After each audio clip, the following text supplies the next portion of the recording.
Yes, my voice is not very powerful today, so I apologize. I'm sure Alex's voice will be absolutely fine. Hello, and welcome to yet another in our ongoing series of programming languages talks. Today we're very lucky to have a guest speaker talking to us about something that is of increasing interest at Google, static analysis, and specifically static analysis in the context of concurrency. His name is Alex Aiken, and he's been doing a lot of work in this. He's a professor at Stanford University, and here he is. Thank you very much, Jeremy, and it's great to be here. Thanks very much for inviting me to give a talk. So today I'm going to talk about, well, you can see the title of the slide, Effective Static Race Detection for Java. And my name is listed first, but this is really Mayur Nayak's PhD thesis work, and I'm just here to be the talking head, and all the hard questions I will just defer them over to Mayur. So this is a slide that probably everybody here is more or less aware of, but there's a big change going on today, and actually it's a change that started some time ago, but very recently has really taken hold that the clock speeds have peaked, so the hardware is not going to get a lot faster in terms of the number of instructions that can be issued in a single processor per second in the future. But the number of transistors have continued to grow. So just because we can't clock the chips faster, it doesn't mean we can't continue to pack more and more transistors onto the chip. And so what vendors are doing about this is they're shipping multi-core processors. Okay, and what does that mean? It means that concurrency is going to be a lot more important in the future than it has been in the past. All right. So up until now, increasing clock speeds meant that even if you just did absolutely nothing, your program ran faster every year. So for no effort, you got a 50% on average increase in performance, assuming you were completely CPU bound, not, I see, not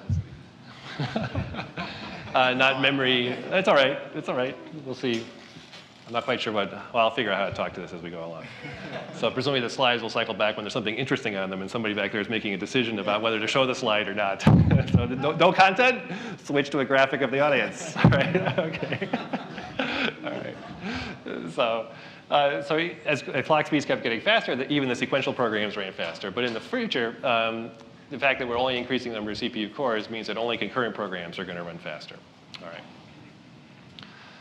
Now, this is actually the fact that concurrency, the fact that we do more concurrent programming, or the fact that concurrent programming is an interesting topic. This is not something new. Everybody, people in this audience probably been well aware of this for a long time. And here's the standard baby example of why reasoning about concurrent programs is not so easy. So here's a place where we're doing an update. Let's just review for anybody who doesn't know this stuff. And what we do, well, if we want to increment x by 1, we have to do a load. We do the increment, and then we have to do a store. Okay, so the temporary here is supposed to suggest that this is something that lives in some kind of local storage, like a register, and this is something that's out in some kind of shared storage, like main memory. And so we do, one possible execution of this, or the only possible execution of this, we do the load, the increment, and the store. And if we have another thread that does the same thing, using a different temporary, but using the same shared variable, then here's one possible ordering. There's another possible execution sequence. And these are the two that we would like to have, but then of course there's all kinds of other execution sequences. If the unit of atomicity here of single instruction execution, we can get an interleaving like this.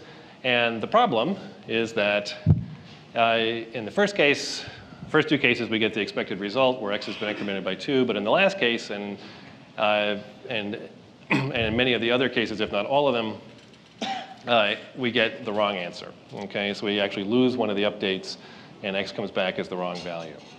All right. So I got to position myself here a little better with respect to this wireless device.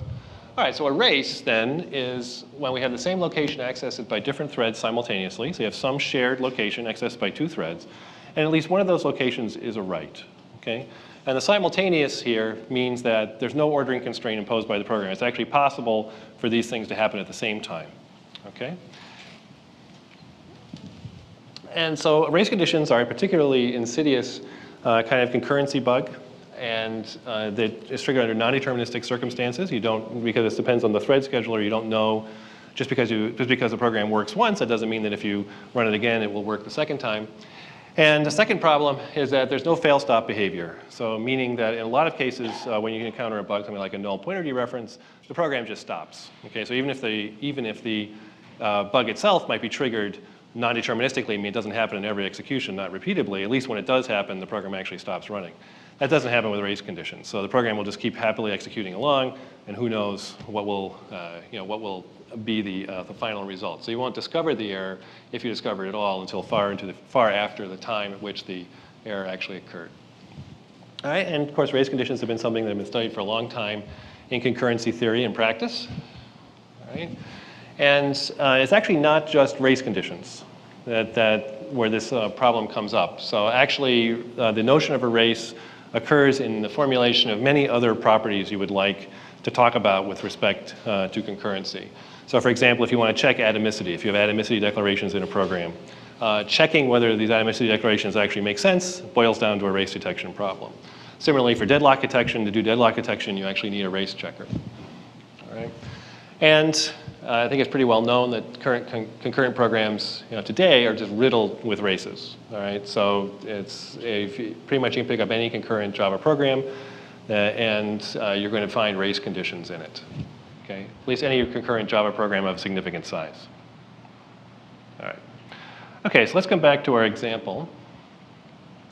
And as we said before, the same location, what was the condition under which we actually had the race? The same location has to be accessed by different threads simultaneously, and at least one of those accesses is a write. Okay, so in this case, the write to the shared variable x. All right, and then there's the other one is the read of x. So here we have we have a race between this write, and between this read and this write, and also between that read and that write. Okay, those are all the potential races in this little fragment. Okay. All right. Now, so let's refine this condition a little bit. So we say the same location has to be accessed by different threads simultaneously without holding a common lock. Okay. So instead of just talking about sort of general accesses, let's focus on the lock-based synchronization discipline. So the most common way of controlling access to shared locations is through locks. And the stuff I'm going to talk about today is all about doing this only in the presence of locks. Okay, so we're not going to look at other synchronization idioms. Okay, so now let me tell you about some previous work. So this is not a new problem, and what I would really like to do, but I see I can't do it because there's tape on the floor indicating this thing has to stay in its current position. All right. So I will stand here and do my best to focus on the slides while also facing you. So maybe I should actually use the lectern like a lectern and stand here. How's this look? Okay, that's good. All right, so there's a fair amount of previous work on this going way back. Okay, and this is all about race detection. And if you go back in the 1980s, there was a fair amount of work. The 1990s, all that kind of work picked up. Since 2000, there's been even more. Okay, and it just goes on and on and on. All right, so I hope that most of what I've said here so far has been stuff that's all relatively familiar to you, although perhaps there were one or two small things that they hadn't seen before. And the bottom line observation, if you were to summarize all this work from the point of view of tools, is that none of the tools that have been proposed actually do very much in practice. So if you actually turn them loose on real code, they will find some races, but very few, actually, and far fewer than we expect to actually see in these programs. All right. And here's a brief overview of our results. So this is looking at relatively mature Java programs. It's all open source stuff, so large open source Java programs, and I'll tell you which ones we looked at specifically in a little while. But if you take all the work published in the last decade and you add up all the bugs reported in those papers, and then these are the ones from the work that we've done in the last year or so, and we just have a quantum change in the effectiveness of the tool. So that's why the title of this talk is Effective Static Race Detection. Now there are some new ideas, and I will tell you what those are. There are also a lot of old ideas in Chord.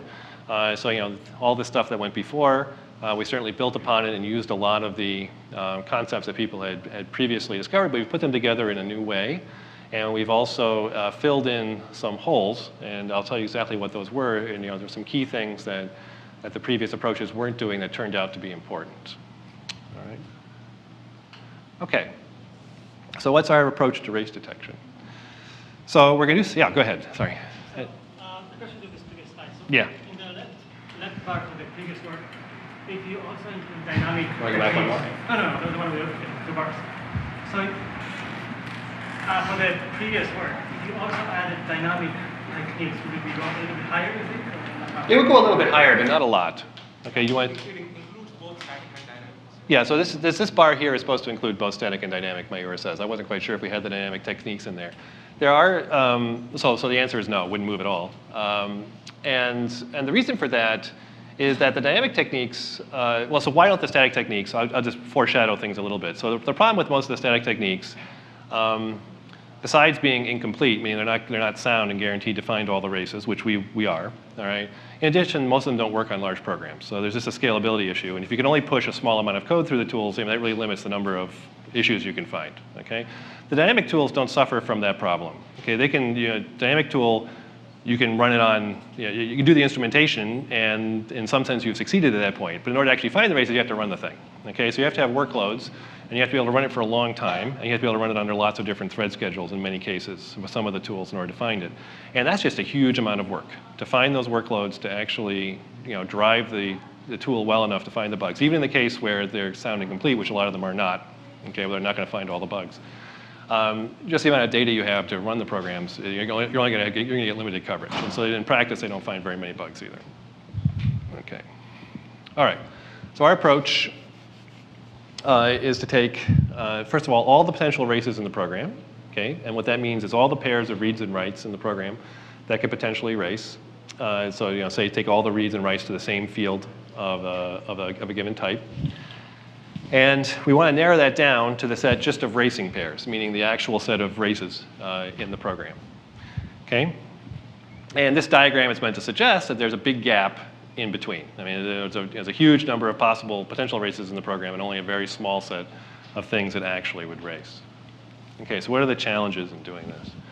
So one challenge is that the same location can be accessed. So what's our criteria again? So our criteria is that the same location is accessed by different threads simultaneously without holding a common lock. Okay, so that's the specification of what we want to check. All right, I'll repeat it one more time. Same location accessed by different threads simultaneously without holding a common lock. Okay, and so we have to handle multiple aspects. That specification actually turns out to be a complicated thing to check. So, and we're actually going to break it up into several different analyses. And one of the things about race detection that makes it complicated, compared to other kinds of static analysis or bug finding tools, is that actually the specification of a race is itself a very complex notion. Okay, it isn't just a single property. It's actually the composition of several properties. Here are three of them. Okay, that come straight out of this formulation of the specification. So we need to detect whether two threads are accessing the same location. We need to detect whether they're actually different threads. Okay, it doesn't matter if you access the same location within a single thread. And we need to know that this can actually happen without ordering constraints. We need to know that it's simultaneous. Okay? So all of these things relate to the precision of the analysis, or at least the way we would cast it. Okay? We will view these things as all as precision issues. And essentially, whatever kind of static analysis you have, it needs to do a good job on all three of these things, or you're going to have lots of false positives slipping through, lots of things that are potentially look like races, but in fact are not. Will get by, and that will water down your results. And what we showed now a year ago is a very precise May Alias Analysis. So essentially, an alias analysis that tells you when two expressions might refer to the same memory location. Is really central to solving these three problems. Okay? And people had tried this before, actually using May Alias Analysis to solve these three problems, but their notion of precision wasn't quite the notion that turned out to work really well for us. Okay? And I'll tell you a little bit more about that in a little while. And the false positive rate in this work was about 20%. So when it would report a race, it was a 4 in 5 chance it was actually a race. Okay? And yeah.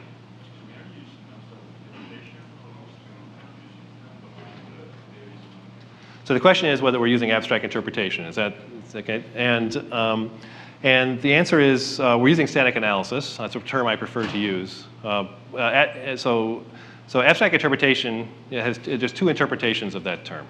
Okay, one is it's a general theory of static analysis that covers pretty much everything. Okay, so in that sense, yes, we're doing abstract interpretation. All right, and I'll show you a little bit more about how exactly we solve these three problems as I go along in the talk. There's another interpretation of static analysis, of abstract interpretation, excuse me, which is as a specific collection of algorithms. There's a specific cookbook recipe for constructing program analyses that people often use, often associate with the term abstract interpretation. And we're not doing anything like that. Okay, so this is a very different way of, we're not doing a kind of glorified data flow analysis here. We're doing something that's quite a bit more sophisticated than that. All right? Okay. All right, so then the second thing that we did, or the second big thing we did, was to try to figure out how to correlate locks with the locations they guard. Okay, how to figure out which locks guard which memory locations. And this is key to the last bit here, figuring out whether there's a common lock held when you are checking a pair of accesses to see if they might race. Okay? And this is much more of a soundness issue. All right? So for this, you need to do this well in order to guarantee that you're going to find all the races. Okay? And this was a big stumbling block in previous work. And the big idea here, which I'll spend quite a bit of time talking about today, was something called, or is something called Conditional Must-Not Alias Analysis, which was published just earlier this year. And this is the idea that allows us to analyze the locks precisely. Okay? And the problem that it solved, for those who are familiar with it, and I'll actually say a bit more about this, but not a lot, is that it circumvents the apparent need for what's called a must-alias analysis. All right, so now back to our big picture. So we have the set of all pairs, and we want to whittle that down to the set of just racing pairs. Just identify exactly the set of races. Okay? Yeah, is there a question? I thought, is that somebody else somewhere? Okay. So we're going to do this in a series of phases, corresponding to each of those little pieces I showed you on the previous slide. So we're going to have one analysis that's going to figure out what the set of aliasing pairs is. Okay, so using the alias analysis. And then the things that could be shared across threads. And then things that could actually execute simultaneously, call those the parallel pairs. And finally, analysis of the locks to find out what locks guard which locations. We call that the unlocked pairs. And that unlocked set of pairs, the last stage of this analysis and whittling away at the total set of possible racing pairs, notice that this is, there's still a gap between the racing pairs and the unlocked pairs. There is a false positive rate, and it remains about 20% in this work. Okay, so in the final version, which is guaranteed to find all the races, and about 4 and 5 of those will be actual races empirically, and 1 and 5 will be something that's not a race, but the tool was just confused. Okay? All right, so now let me tell you a little about each of these phases. And I'm not going to go into any kind of detail about most of these. All right? If you want to stop and ask me questions, I'd be happy to talk about more, give you more information. But this is at a very, very high level, just because there's not going to be time to give you all the details. All right, so now we have 2 generic threads here, thread 1 and thread 2. All right, and we're using Java-style locking, okay, where there's a synchronized construct that acquires the lock.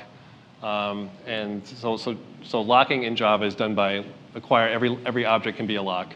And so in this case, we acquire the lock on object L1, and then we have some kind of access here to a field.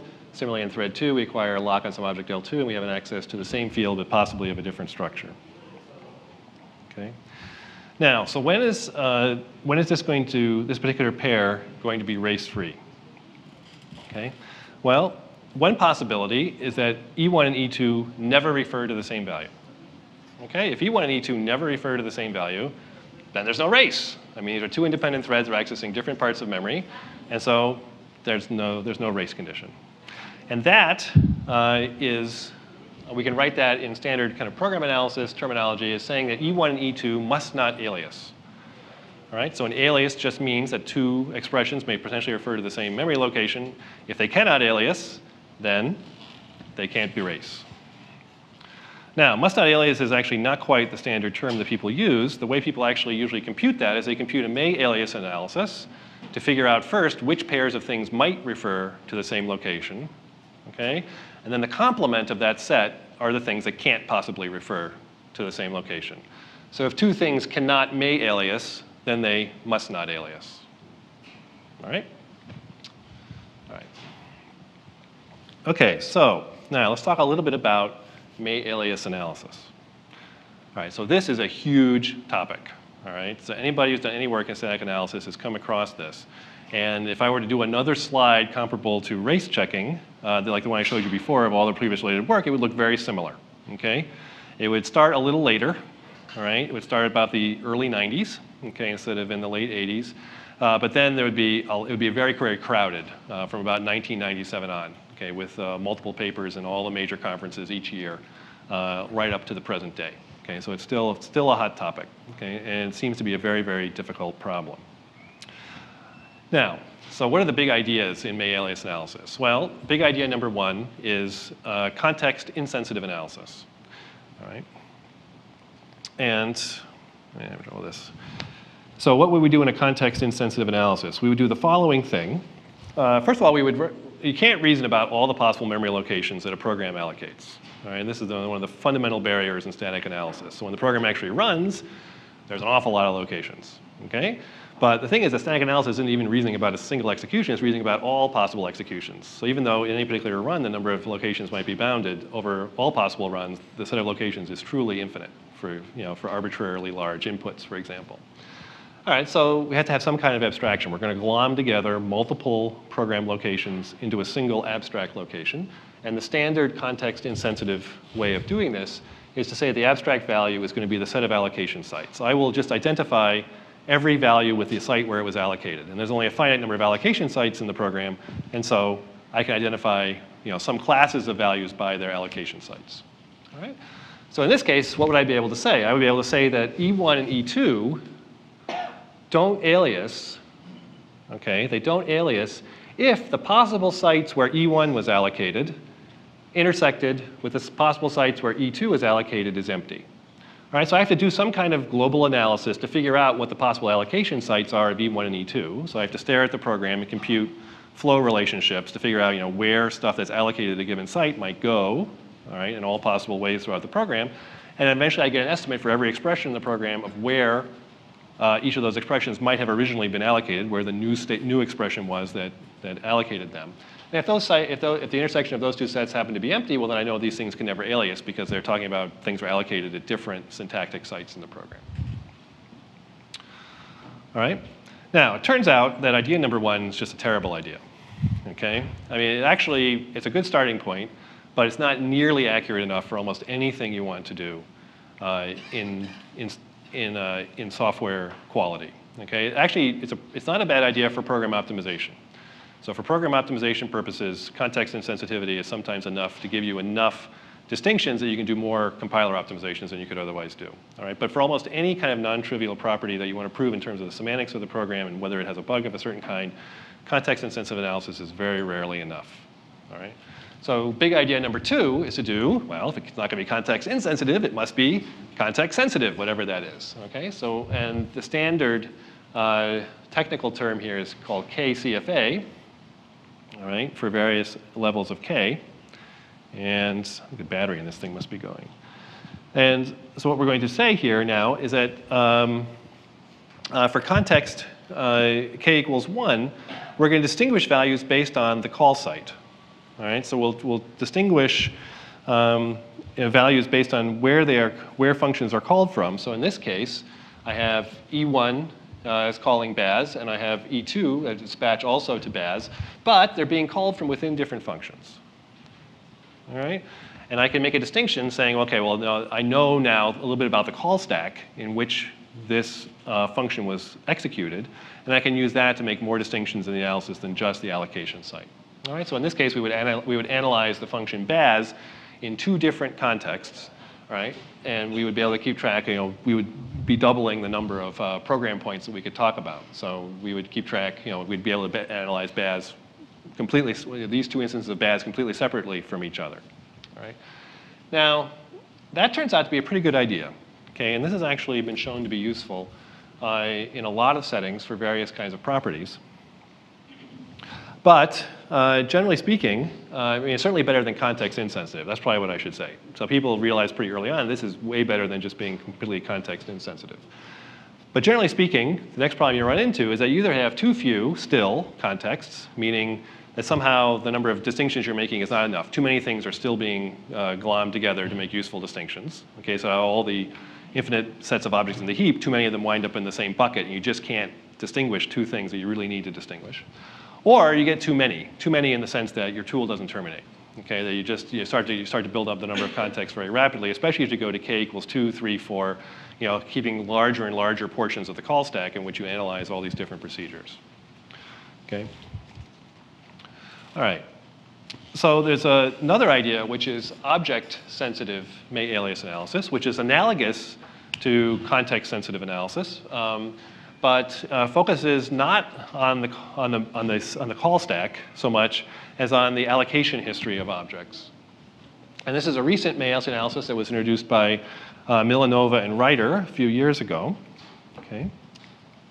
And what we're going to do here is we're going to change our abstract values now to be strings of allocation sites. So instead of just keeping track of a single allocation site, we're going to keep track of a string of allocation sites. And what's the particular string we're going to keep track of? It's going to be the, well, I'll just tell you what for k equals 1. So for k equals 1, the allocation site that we're going to keep track of, the string is going to be just a single allocation site. It's going to be the site of the this parameter. All right, so where was the this parameter allocated? Okay. And, oops, back up. And so now, here, we will still analyze BAS here in two different contexts because we have two different this parameters here. Assuming these are actually distinct this parameters, we'll actually get two distinct contexts for BAS based on what based on where they were allocated. All right.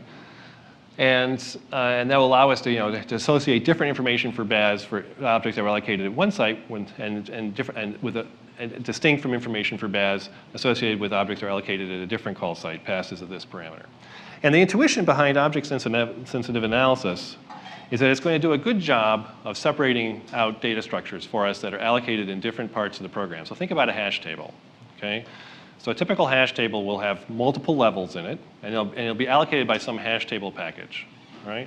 So at the root, you'll have something that's a handle, a container on the entire hash table, and then below that, say, will be the buckets, and below that will be the individual elements. So there'll be 3 levels of objects, say, in a typical hash table. Now, if I use hash tables in multiple places in the program, the same hash table, okay, same hash table package being used in different instances, and I create new hash tables all over the place, I would really like those hash tables to be separated because I'm probably not using those hash tables for anything remotely the same. I might have one hash table that's holding user information, another hash table that's keeping track, say, in a search engine of various words that I'm searching for, some sort of index structure like that. Okay, and these happen to be allocated by the same hash table structure, but they're just completely different purposes. All right. So if I was keeping track of object sensitivity to k equals 3, then I would actually distinguish those 3, okay, intuitively, because the 3 levels of objects that are being allocated are all allocated by each. I call the new function on the root of I create a new hash table, and then it creates these other levels 2 levels deep, and that will distinguish. And it happens that the way object sensitivity is set up, that this string that I will keep track of is exactly that string of 3. Okay, the root, the buckets, and the leaves. All right, and then the 2 sites, the 2 hash tables in 2 different parts of the program will be kept separate. All right, so object sensitivity turns out to do a very good job of capturing exactly the notion of different data structures allocated in different same type of data structure allocated in different parts of the program. It keeps track of that more economically than KCFA does, than the context sensitivity does. So no scalable implementations for object-sensitive analysis for even k equals 1 prior to our work. And the basic insights into making this work out well is to have a symbolic representation of the relations. Okay, so we use BDDs to represent the alias relations. And then we added to that a demand-driven race detection algorithm. So actually we refine this, the amount of sensitivity we use based on where we see races. So we start out with k equals 1 for the entire program. Okay, analyze the program that way, see what races the tool reports. Then if it turns out that we have races in certain places, we try refining those allocation sites to k equals 2. All right, that gives us more precision. Some of the races go away. Now there's fewer races left in the program, and we keep repeating that until it converges, until by increasing the sensitivity, we don't eliminate any more races, and that's where we stop. Okay? So some parts of the program are modeled more precisely than others based on where the races appear to be, and this allows us to go much deeper with the alias analysis than we normally would. All right. So we see in our experiments that we need sensitivity up to k equals 5. That's actually useful to have object sensitivity up to depth k equals 5. We don't, and I assume that if we look at even larger programs, we would probably need more than that. But this is still tractable if we're doing it for only a few sites in the program. Is there a question? Yeah. So do you, in your rock, do you set the same k for the whole program, or do you adaptively use different lengths depending on a particular data structure and you need more or less specific? I'm sorry, I couldn't understand. Would you adaptively perhaps choose different k for different data structures in the program depending on how much they need? If for one of them it is ambiguous for k equal 1, there's no point in increasing it to 5, right? Right. For another one may, so do you do it adaptively this way? Yeah, we do it adaptively, just like, so the question was, do we do it adaptively? Do we actually alter the sensitivity adaptively in response to what, I assume, into what we see. And that's exactly what we do. So we start with k equals 1, and if that's sufficient to prove there's no race on a given field, then we just leave that at k equals 1. But if there are still races being reported in other fields, then we increase the sensitivity there and rerun the analysis with a higher sensitivity just for those fields. Okay? All right, so back to our picture. Okay, so here's where we are. All right, so now how can we use this alias analysis for race detection? So field F is going to be race-free. We said if E1 and E2 never refer to the same value. So if the May alias relation between E1 and E2, however you compute that, if they can't, if it turns out they can't alias, then you know that those two expressions can never race. But there's another possibility. Okay, this is only half the story. This is one way that things might be proven race-free. All right. The other way that they might be proven race-free is if the locks are always guaranteed to be the same. Okay, so let me just repeat this. So at this level, if you have a May alias analysis, however you got one, okay, and we have one that is good in certain ways and works well for this application, then you can discharge some number of the races just by proving that those expressions can never access the same location. Now, if it turns out that your May alias analysis doesn't succeed in proving that, if in fact the May alias analysis says that, well, they might access the same location, then it could still be race-free provided that these locks that are acquired here in the synchronized blocks are always the same, because that guarantees mutual exclusion. Because now if they're accessing the same location, it doesn't matter because there's guaranteed to be some kind of ordering on the constraint. Okay, so one of these two things, if either of these two things is true, then you can prove that that particular pair of accesses can't race. All right, now that, however, is a must alias analysis, okay, because here it's always referred to the same value. All right, so that means that L1 and L2 must alias. That means in every execution they must be the same location, not just might be. Okay, because if they might be the same location, well, then they might be different, and then you might have a race. Okay, so make sure you have to be able to guarantee that they're always going to be the same. All right. So a must alias analysis, if you go back and drew a slide of all the work on must alias analysis, I think it'd be like 3 papers on it or something like that, because it turned out to be a much, much harder problem. Nobody's had a really good idea about how to do it in a very general way.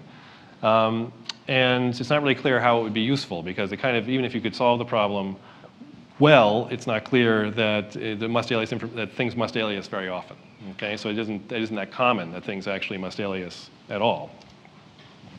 And so this has been an impediment to many previous race detectors. Okay, and this is probably the reason that there's some folk wisdom around the static race detection is intractable. In fact, most of the activity in static race in race detection over the last few years has been in dynamic race detectors.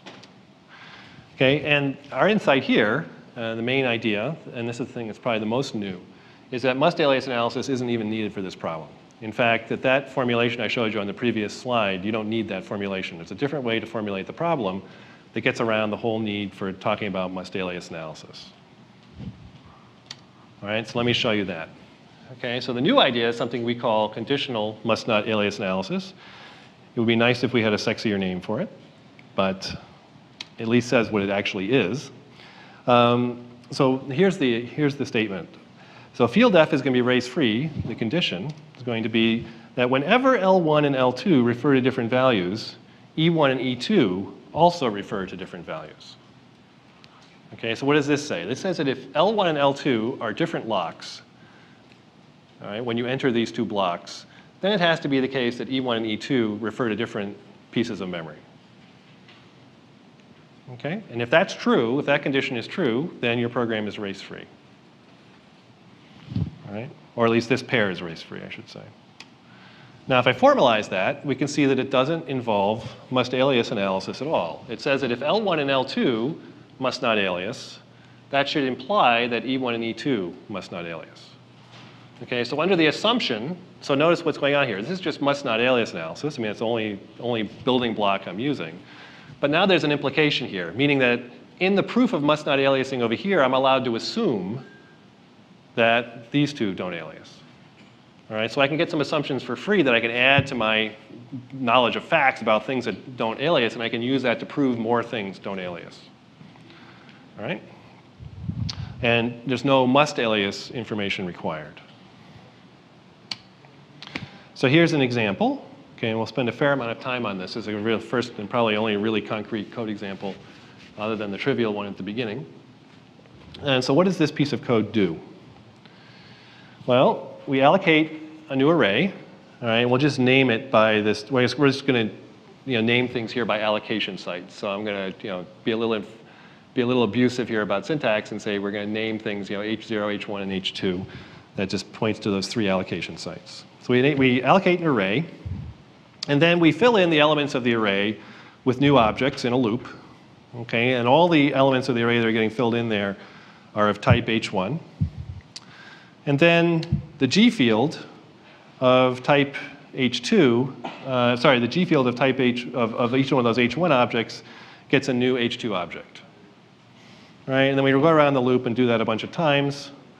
And so we get a bunch more things look like that. So we get some sort of structure that looks like this. Okay? All right, this is similar. This is the three-level structure I was trying to describe before by waving my hands in the air.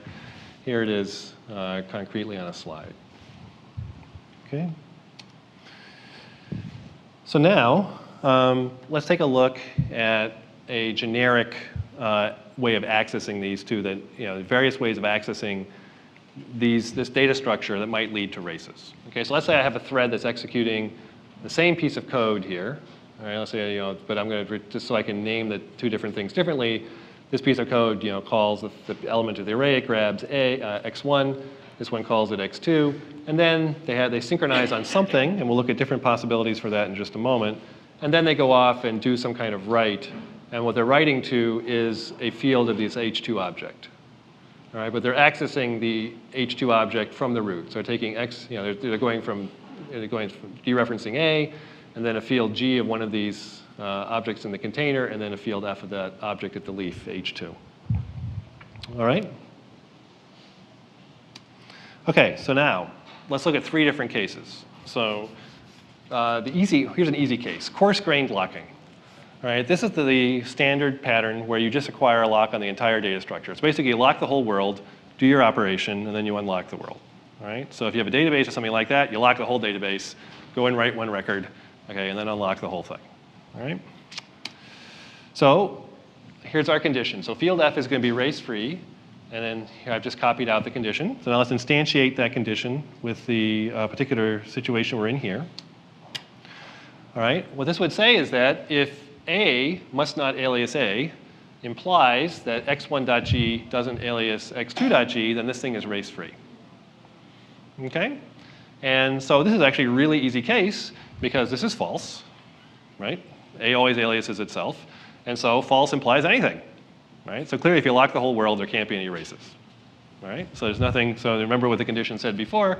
It said if these two locks were different, then we have to prove something about the memory access. If the blocks are always the same, there's nothing to prove. We don't have to do any work. Okay, so that's true. So coarse-grained locking is really easy to prove, as it should be. All right. Okay. Well, so that was easy. Let's try a different one. So let's look at fine-grained locking. So the other extreme is every time you want to access something in this structure, you lock at the finest granularity possible. So if you want to lock instead of locking the entire database, you lock the individual record, you update that record, and then you release your lock. Okay? So what would that correspond to here? Well, you're going to lock the H2 object. So you're going to sync on the H2 objects, all right? And if we look at our condition again, what's going to happen to it? So it would say that if x1.g does not alias x2.g, can we prove from that that x1.g does not alias x2.g? And that seems like something that's very likely to be true. Don't have to have very complicated reasoning to figure that out. Okay, so that also is trivially true. So the coarse-grained locking and the fine-grained locking cases both fall out as really easy cases from this definition. And that makes sense. I mean, just to go over the fine-grained locking again, so here's the mathematical formulation, but intuitively what it's saying is that if I lock an object and then modify that object, well, nobody can race with me. Okay, if I'm just locking the object that I'm modifying, nobody can get in there and do anything with it while I'm doing the modification. All right? Okay, so where does it get interesting? So the hard case is the medium grain locking case. All right, so what are we going to do in this case? We're going to lock, well, actually, let me review. Why would we ever want to do anything other than coarse-grained locking or fine-grained locking? Well, coarse-grained locking obviously doesn't allow a whole lot of concurrency. A lot of systems start out that way, and then they run into a problem because you can't get very many concurrent things going, and so they switch to some other locking style. So the Linux kernel, for example, started out with only one lock, the so-called BKL, the big kernel lock. All right? And as soon as the project got to any, as soon as the project got to a certain stage, they had to have more locks and lock at a finer granularity. The problem with the very fine-grained locking is that it's very expensive to acquire and release all these locks.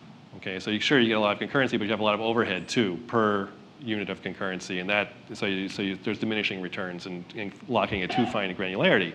So everybody wants to lock at some kind of sweet spot in the middle. All right, so the medium grain locking case would be instead of locking the whole structure, you just lock one of the buckets.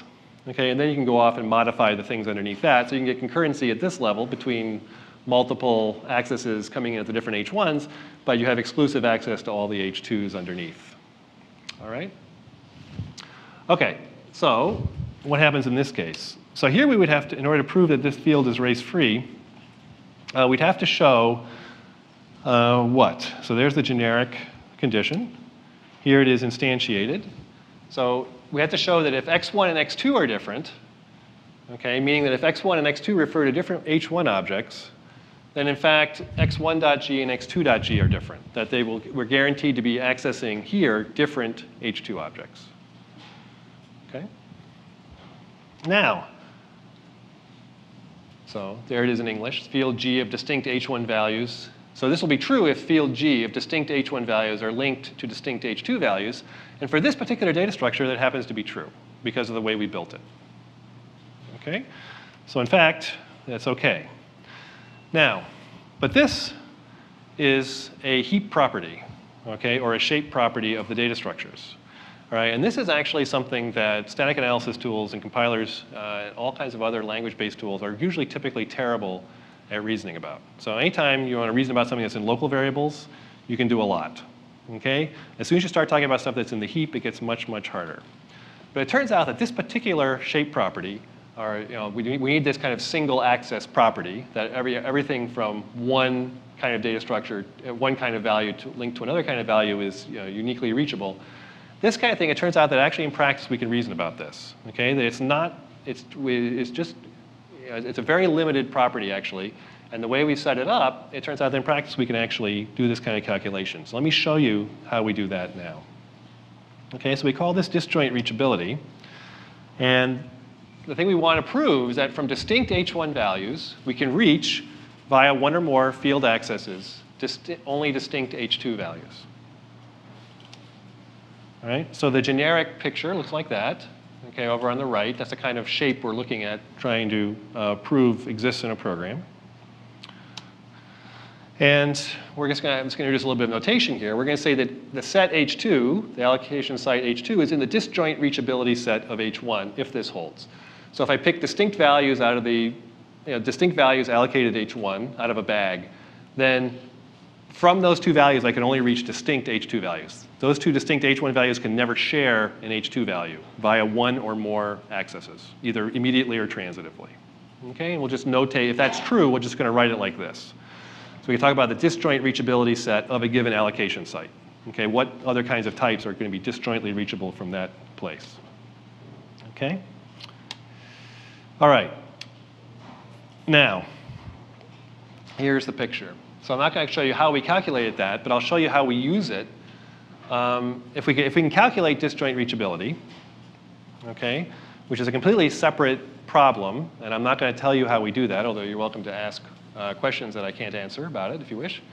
But I'm going to show you how we use it. So given that we can compute disjoint reachability, how would we use that in this conditional must-not alias analysis? All right? So if I take the definition here of must-not alias analysis and I plug in now what I need to do, it looks like this. Okay? So we have a diagram that looks like that.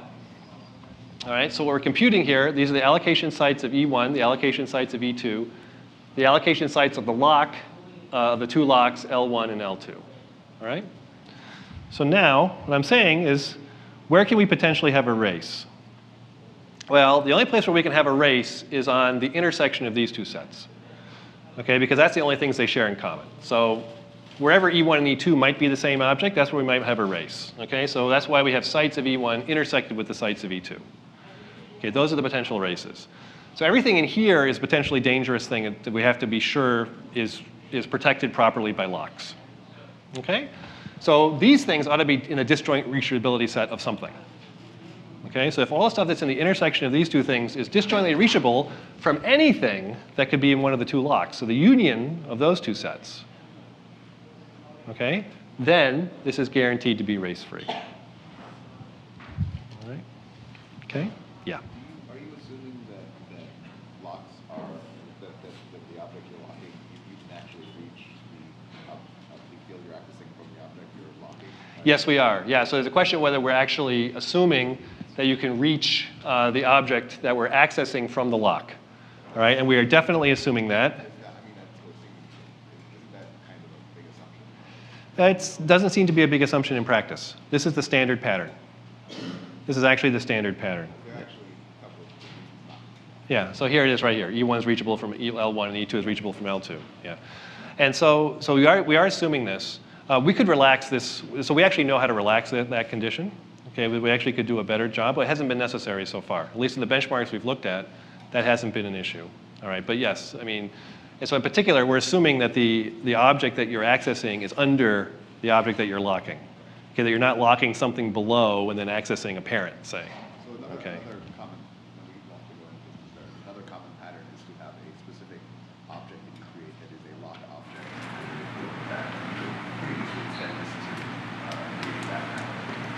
So the implementation does handle the backward case of example. Yeah, that one. Yeah. Okay. All right. So the hard case then, coming back to the medium grain locking case, let's look at this particular example. So we're going to say field F is race-free. We have this situation. Okay. And if we plug into the definition, the sites of X, the sites where x1.g and x2.g are allocated is a subset of the sites in the disjoint reachability set of the sites where x1 and x2 are allocated. And that's just saying that x1.g is H2 in the disjoint reachability set of H1, okay? Which we already said before, all right? And so we have, as I said, I'm not showing you how the analysis of disjoint reachability works, but we have a separate analysis that computes these disjoint reachability relationships, and this one is true, and so we'll be able to prove that this is race-free. Okay? All right, so let me tell you a little bit about our experience so far with the tool. So we've looked at 12 multi-threaded Java programs, and including some very large ones and some very, very small ones. And the small ones we picked because they were used in previous work, just to validate our results against previously reported results. And one thing that's good about Chord, one of the advantages of a static tool over a dynamic tool is that you can actually do checking on libraries. So before you have a complete program, if you just have a client, if you just have a library and no client, then you can still look for races there. So the tool works with open programs. It doesn't need to have a whole program analysis. Okay? So there's all the tool output and the threads of discussions with the developers are on the website, on Mayor's website. And actually, this is all work that he did. So all the conversations with developers and answering their questions, it's all part of the record, and it's all due to him. And let's go on and look at the actual numbers. So here are some of the benchmarks that here are the benchmarks that we used. The ones above the line here are the ones that were used in previous work. Okay, these are the smaller ones. The ones below the line are the ones that we added just because they were available to us and they were bigger, with Apache Derby being by far the largest. So this is an open source relational database management system written in Java. It's actually just the library. It's not a full application. Okay. And here's the time to do the analysis over here. And these numbers are fairly old, aren't they, Mayur? So what's the current times like? About the same?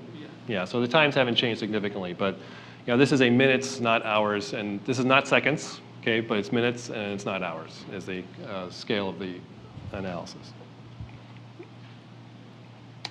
Okay, here's a little chart showing the effectiveness of the various phases and how many pairs are retained after each stage. So you can see that aliasing in particular cuts down a huge number. This is, I should point out, this is a log scale chart. Okay, so big drops here are really astronomical drops in terms of actual numbers. And then the other phase that does an awful lot is the last phase, the analysis of the locking. Generally, there's a big gap there.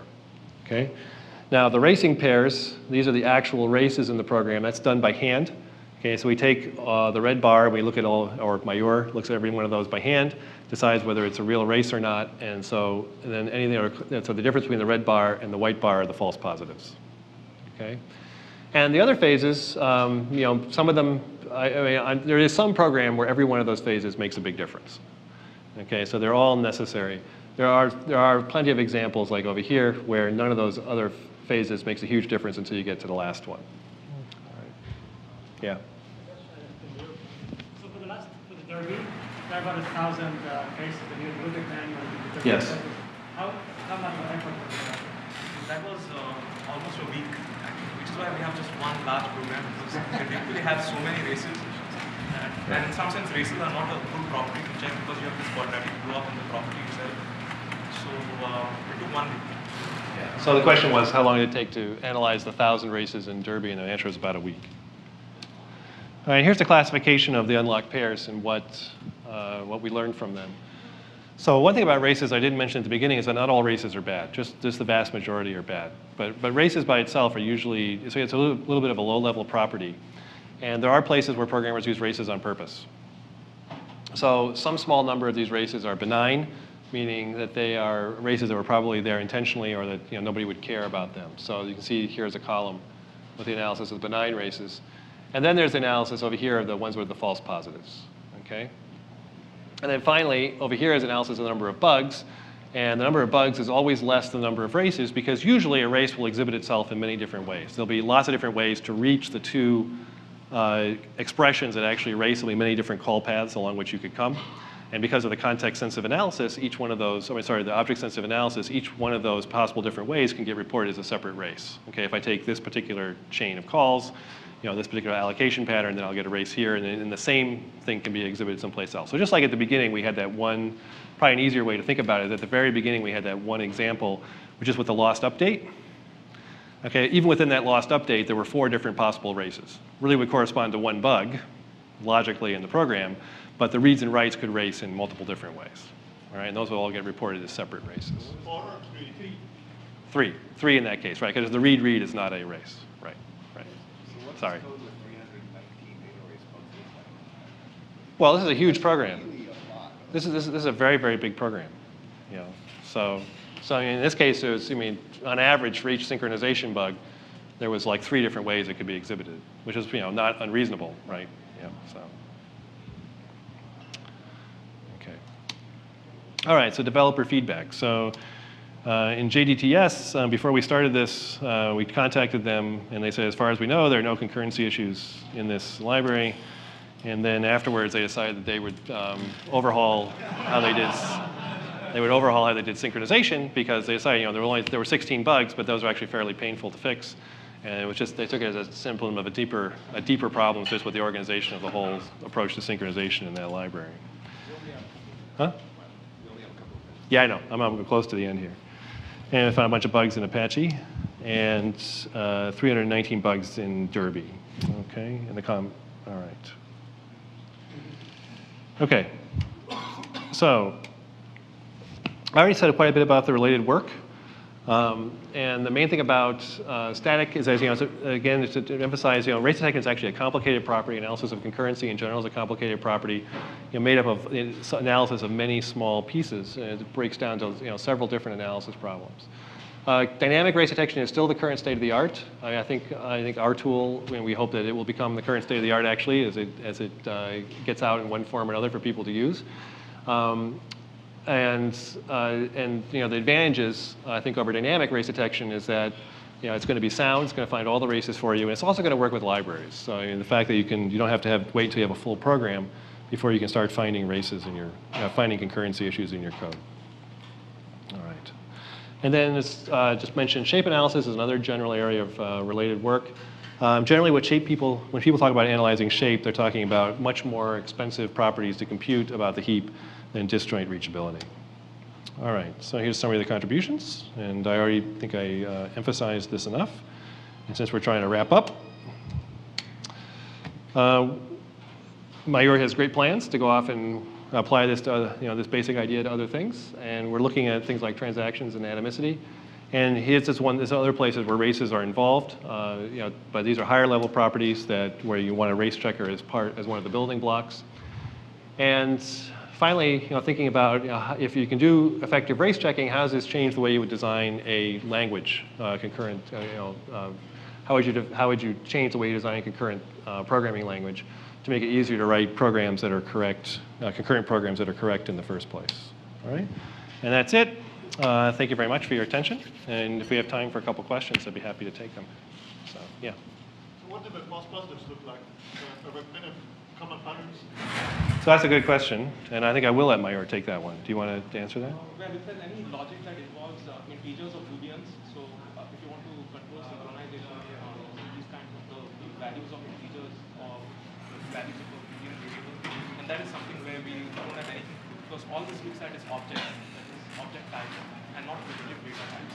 So that was the main reason for false positives. Right. So things like array indices, but again, that is the same thing as integers, reasoning about integer values. Right.